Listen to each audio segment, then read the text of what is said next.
জোয়ার শুরু হয়েছে অন্তত 3 ঘন্টার সময় হয়েছে।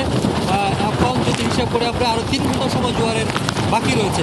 আপনি যদি দেখেন যে ঘূর্ণিঝড় রিমাল কি পরিমাণ জলে এবং স্থলে কি পরিমাণ তাণ্ডব চালাচ্ছে, এই যে পানির অবস্থা সেটি দেখলে আপনি বুঝতে পারবেন। খোলপুটা নদীর পানি, আমরা এখানে শঙ্কা জায়গা নিয়ে একটি বিষয় রয়েছে।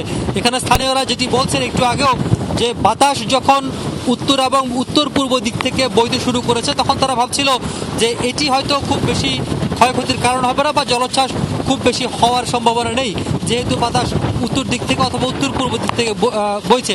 কিন্তু এখন কিছুক্ষণ আগে বাতাসের যে গতিবেগ বা দিক সেটি পরিবর্তিত হয়ে বাতাস পূর্ব দিক থেকে পশ্চিমে বইতে শুরু করেছে। অর্থাৎ এটি সবচেয়ে শঙ্কার জায়গা নেই, এবং সেটি যদি আরও দক্ষিণে গিয়ে দক্ষিণ পশ্চিম দিক থেকে বইতে শুরু করে বা দক্ষিণ পূর্ব দিক থেকে বইতে শুরু করে, তাহলে পরিস্থিতি আসলে খুব ভয়াবহ আকার ধারণ করবে। কারণ তখন প্রায় 10 থেকে 12 অথবা তার চেয়ে বেশি জলোচ্ছ্বাসের সংখ্যা রয়েছে। আপনি দেখতেই পাচ্ছেন যে পানি আসলে এখনও যেই যে মূল সড়কটি রয়েছে সড়কের ঠিক অনেক নিচে রয়েছে, কিন্তু পানির ঢেউয়ের যেসব উচ্চতা বা ঢেউয়ের যে তোড় সেটির কারণে পানি উপরে উঠে আসছে।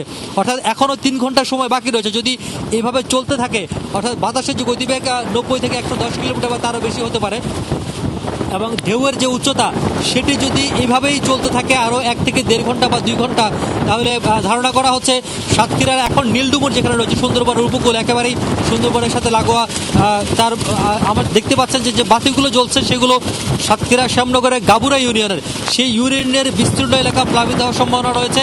পাশাপাশি শ্যামনগরের এখন যে নীলডুমুর যে অংশটি রয়েছে সেখানেও বড় ধরনের বিপর্যয় বা বড় ধরনের জলোচ্ছ্বাসের কারণে ক্ষয়ক্ষতির শঙ্কা রয়েছে।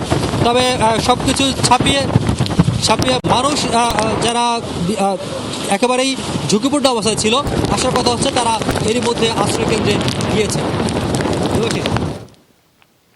ধন্যবাদ রিয়াজ আমাদের সাথে যুক্ত হবার জন্য।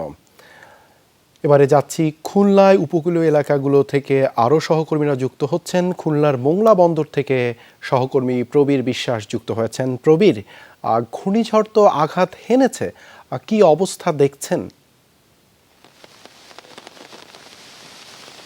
সন্ধ্যার পর থেকেই বাতাসের তীব্রতা বেড়েছে দেবাশিস, একই সাথে মাঝে মাঝে বৃষ্টিও হচ্ছে। সন্ধ্যার দিকে বাতাসের যেভাবে গতি ছিল সেই গতিটা এখন অনেকটাই বৃদ্ধি পেয়েছে। অর্থাৎ সেই থেকে যেভাবে গতিটা বৃদ্ধি পেয়েছে, মাঝে মাঝেই দমকা হওয়া, আবার মাঝে মাঝে কিছুটা বাতাস কমে যাচ্ছে, আবার মাঝে মাঝে কিন্তু দমকা হওয়া বৃদ্ধি পেয়েছে। সেজন্য একেবারেই এখন মানে বাইরে ঘোরার কোনো সুযোগ নেই। বাইরে এতটাই বাতাসের চাপ যে বাইরে কোনো মানুষ নেই, এবং 10টার পর থেকে বা 10:30টার পর থেকে বিদ্যুৎ বন্ধ করে দেওয়া হয়েছে মোংলা এই অঞ্চলে। একই সাথে নদীর যে পানি রয়েছে সেই পানিও বৃদ্ধি পেয়েছে, কারণ এখন জোয়ারের সময়। আপনি জানেন যে জোয়ারের সময় এই অঞ্চলে পানি খানিকটা বৃদ্ধি পায়, এবং জোয়ার ভাটার যে তারতম্য তাতে 10 থেকে 15 ফিট পর্যন্ত পানি উঠানামা করে। তারপর থেকে যদি পানি আরও 3-4 ফিট করে বৃদ্ধি পায়, সেটি আসলে এই অঞ্চলের জন্য বিপজ্জনক। সেই পানিটা কিন্তু ইতিমধ্যে নদ নদীগুলোতে বৃদ্ধি পেয়েছে। তবে এরপর থেকে যদি বাতাস কমতে থাকে বা বৃষ্টি কমতে থাকে, তাহলে পানিও হয়তো কমে যাবে বলে যারা এই অঞ্চলে বসবাসকারী লোকজন রয়েছে তারা আমাদেরকে জানিয়েছে। তবে এই মুহূর্তে ঘূর্ণিঝড় আশ্রয়কেন্দ্র যেগুলো রয়েছে সেখানে কিছু মানুষ আশ্রয় নিয়েছে আমরা দেখেছি, তবে আশ্রয়কেন্দ্রগুলো অনেকটাই ফাঁকা।